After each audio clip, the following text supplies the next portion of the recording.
بسم اللہ الرحمن الرحیم۔ پردہ کیا ہے؟ از عظمیٰ بخاری، جرمنی۔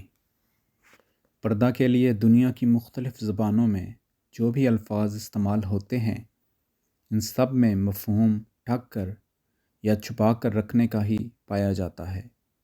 ان معنوں کی روح سے ہر ایسی روک جو کسی چیز یا نظارہ کو چھپانے کے لیے استعمال کی جائے، پردہ کہلاتی ہے۔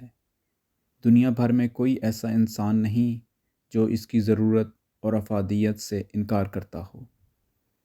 اس پردہ کی تفصیلی تعلیم صرف قرآن پاک میں پائی جاتی ہے، جیسا کہ قرآن کریم میں اللہ تعالیٰ کا ارشاد ہے: اے نبی، اپنی بیویوں اور اپنی بیٹیوں اور مومنوں کی بیویوں سے کہہ دے کہ جب وہ باہر نکلیں تو وہ اپنی چادروں کو اپنے اوپر جھکا دیا کریں۔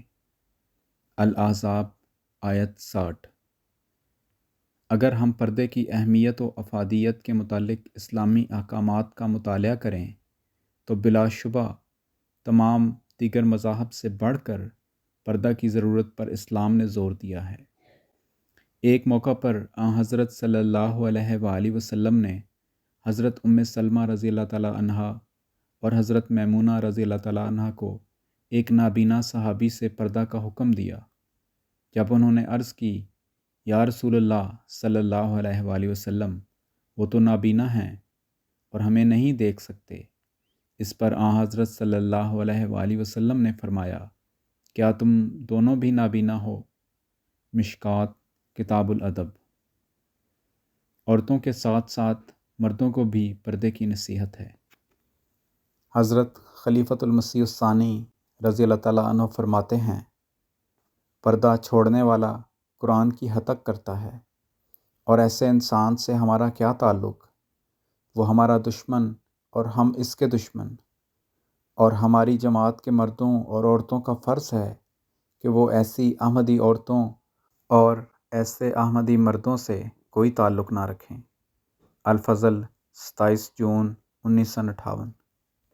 حضرت خلیفۃ المسیح الخامس ایدہ اللہ تعالی بنصر العزیز نے بھی احمدی مسلمان عورتوں اور بچیوں کو حقیقی رنگ میں حیا اور عصمت کی حفاظت کرنے کی اہمیت کے بارے میں نہایت احسن رنگ میں توجہ دلاتے ہوئے فرمایا: بعض لڑکیاں کہہ دیتی ہیں کہ ہم نے سر ڈھانک لیا ہے اور یہ کافی ہے، لیکن سر اس طرح نہیں ڈھانکا ہوتا جس طرح اللہ اور اس کے رسول نے حکم دیا ہے۔ بال صاف نظر آ رہے ہوتے ہیں، آدھا سر ڈھکا ہوتا ہے، آدھا ننگا ہوتا ہے، گریبان تک نظر آ رہا ہوتا ہے۔ کوٹ اگر پہنا ہوا ہے تو کہنیوں تک بازو ننگے ہوتے ہیں، گھٹنوں سے اوپر کوٹ ہوتے ہیں۔ یہ نہ ہی ایک احمدی لڑکی اور عورت کی حیا ہے، اور نہ ہی یہ ایک احمدی عورت کی آزادی کی حد ہے، بلکہ اس ذریعہ سے اس طرح کی حرکتیں کر کے وہ اپنی حیا پر الزام لا رہی ہوتی ہیں، اور بحیثیت احمدی اپنی آزادی کی حدود کو بھی توڑ رہی ہوتی ہیں۔ بس ہمیشہ ایک احمدی عورت کو، جس کا ایک تقدس ہے، یاد رکھنا چاہیے کہ آپ کی حدود کا ایک دائرہ ہے۔ اس حدود کے دائرے سے تجاوز کرنا آپ کے تقدس کو مجروح کرتا ہے۔